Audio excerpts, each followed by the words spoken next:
A father and a daughter's fight for answers nearly over now after her school transcripts were changed 3 years ago. They sued the Twinsburg School District when a public records request for information was never filled.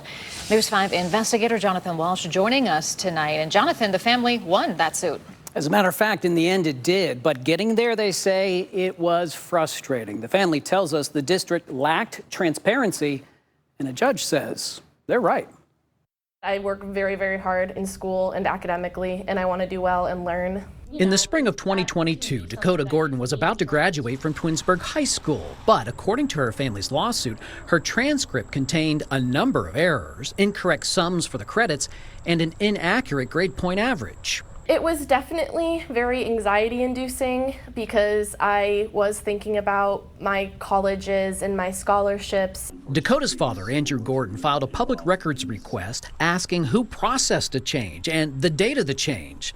That set off a long back-and-forth fight, including 4 different versions of Dakota's transcript. And then we would get another email, would you believe it's this GPA? The judge in the case notes that the previous Twinsburg superintendent, Kathy Powers, seen here in a previous News 5 story, told Andrew that Twinsburg did not have access to certain information and did not have a way to specifically identify who may have entered certain information. If the district doesn't know how someone's transcript or grade gets changed, that would be a huge data issue. By August of 2022, the judge notes Twinsburg did, in fact, find out that a counselor modified Dakota Gordon's records.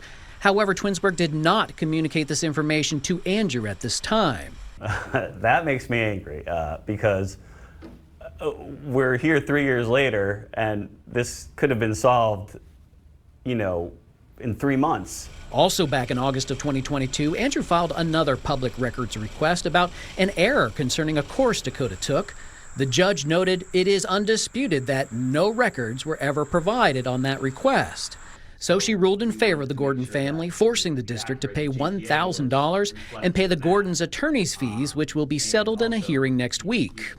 Just vindicated that the judge also saw what was going on here. We have reached out to the Twinsburg School District multiple times. We're planning on running the story today. But no response. The school district president says it will issue a statement after the case is done. Andrew says the district wasted taxpayer money. No one should be denied a public records request. They should be filled. They should be filled quickly. I hope that to the future students of Twinsburg, that they get better outcomes. That's all I hope. Now, in the process of researching this story, we filed some public records requests of our own looking into the sudden resignation this summer of Twinsburg Superintendent Kathy Powers. Now, here's what we learned. The school board president sent an internal memo with the subject line "Complaint involving Kathy Powers." It was labeled "For your eyes only" and confidentiality is critical, and requested board members meet 20 minutes away in Brecksville to discuss the complaint. Powers resigned shortly thereafter. The school board president still won't say what the complaint was about. Now, we contacted Powers, and she said neither the complaint nor the Gordons' lawsuit had anything to do with her resignation, that she left, quote, after a significant personal loss and after having reached 35 years of public education service. Thank you, Jonathan. My goodness.